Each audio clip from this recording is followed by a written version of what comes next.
kumalizia, Mwalimu anatosha? Umeshasema Pedro ni kocha wa influencer na mambo mengine yote, kaondoka. Sidhani kama Yanga italeta kocha mpya wakati huu. Bila shaka Mwalimu na kocha msaidizi aliyekuja na kocha Pedro na kina Walter Harrison ambao ni wapo kusema ya benchi la ufundi watamaliza hizi mechi kadhaa zilizobaki za ligi kuu Tanzania bara, lakini amecheza kombe la FA. Sasa swali dume ni je, Mwalimu anatosha kuifikisha Yanga nchi ya Kanani? Mwalimu tulikuwa naye msimu uliopita,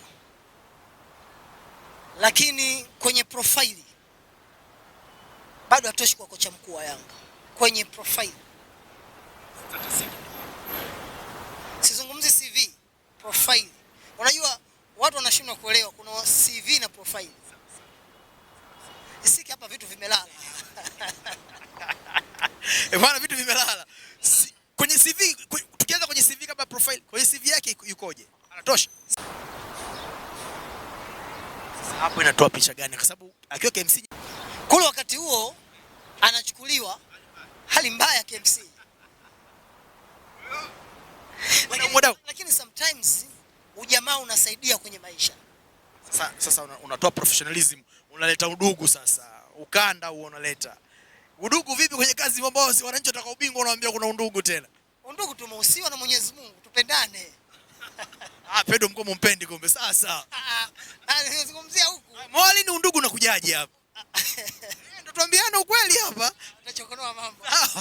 Sawa, twende kwenye hoja yako. Mbona undugu? Udugu tena? Kwa hiyo Mwalimu profile atoshi. Darasani amesoma lakini profile ya Yanga inamuelemea. Si ndio maana yako? Yanga ndio bwana kubwa sana. Mna mechi takriban 5-6 zinakwenda kumaliza msimu. Mna mechi mpo kwenye toa ya FA. Sasa ndio huyo ambaye atoshi ndio yupo. Tutegemee msiba au harusi? Mimi nimetoa tofauti kati ya profile na CV. CV anatosha. Profile atosha. Yaani Pedro, muangalie Pedro. Pedro tena Mwalimu. Muangalie Pedro.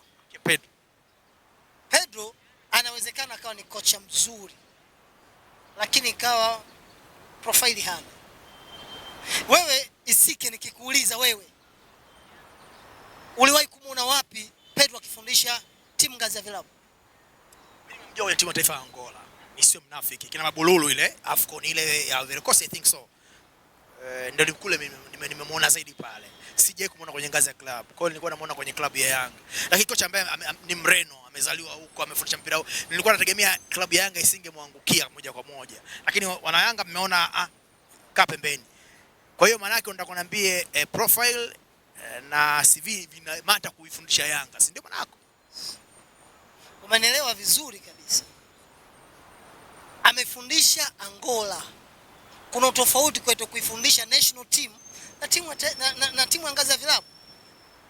National team unaweza ukachukua watu raia hili moja, wenye karakta hii moja.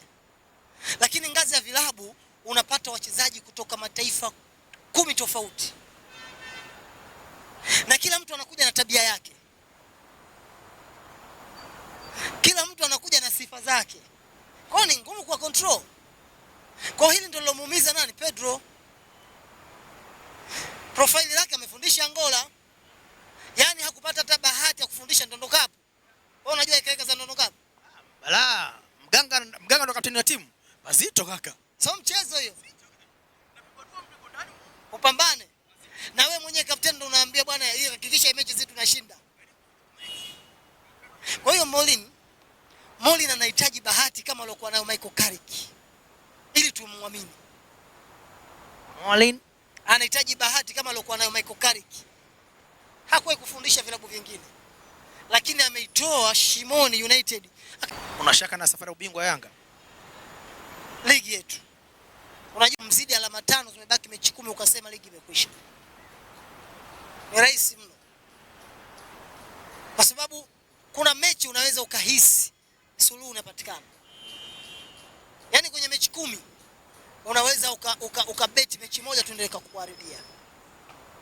Kwa hiyo swala la ubingwa kwa Yanga sina shida. Najua atachukua, lakini hatachukua kama vile sisi mashabiki tunadhania. Tuna changamoto kwenye technical staff. na Simba wajue kwamba hii ni vita. Una wasiwasi na ubingwa wa kombe la FA? Huko kwenye FA